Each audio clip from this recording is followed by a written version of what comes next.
പൊന്നാനിയുടെ സാക്ഷരതാ അംബാസിഡർ കുഞ്ഞു മുഹമ്മദിന് ആദരിക്കൽ ചടങ്ങ് പി സുരേന്ദ്രൻ ഉദ്ഘാടനം ചെയ്യും.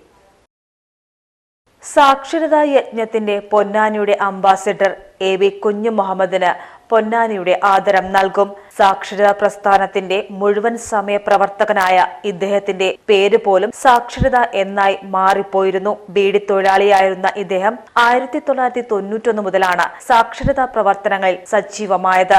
ആദ്യം ഒരു വാർഡിലായിരുന്നുവെങ്കിൽ പിന്നീടത് നഗരസഭ മുഴുവനുമായി പ്രവർത്തനം.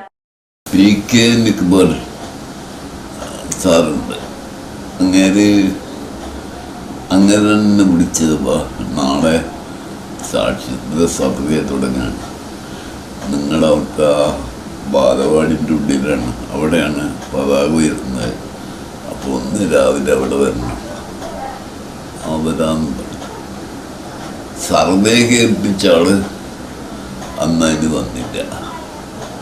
അവസാനം അത് നമ്മുടെ കയ്യിലായി. പിന്നെ ഞാൻ തന്നെയായി. അങ്ങനെ വന്ന് ഇതിൽ പെട്ടതാണ്. ഇതിൽ പെട്ട് നോക്കുമ്പോഴോ പിന്നെ കംപ്ലീറ്റ് അതിൻ്റേതായിട്ടുള്ള എല്ലാ ഇതും പൊന്നാനിയിൽ ഏറ്റവും കൂടുതൽ ക്ലാസ് നടത്തിയതിന് അന്നത്തെ മുനിസിപ്പൽ ചെയർമാനായിരുന്ന സി ഹരിദാസാണ് എനിക്കൊരു ട്രോഫി ഇവിടെ വെച്ച് ആനപ്പടി സ്കൂളിൽ വെച്ച് തന്നത്. അപ്പോൾ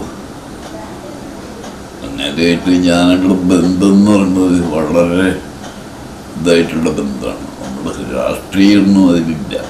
ജനകീയാസൂത്രണ കാലത്തും സജീവമായി പ്രവർത്തിച്ചു. ഏഷ്യയിലെ ആദ്യത്തെ പേവിമുക്ത നഗരസഭയായി പൊന്നാനിയെ എത്തിച്ചതിനു പിന്നിലും ഇദ്ദേഹത്തിന്റെ പ്രവർത്തനങ്ങളായിരുന്നു. 1998 മുതൽ കർമ്മയോടൊപ്പമാണ് പ്രവർത്തനം. ആദരിക്കൽ ചടങ്ങ് പി സുരേന്ദ്രൻ ഉദ്ഘാടനം ചെയ്യും. തുടർന്ന് ഗസൽ സന്ധ്യയും ഒരുക്കിയിട്ടുണ്ട്. Page team news, Ponnani.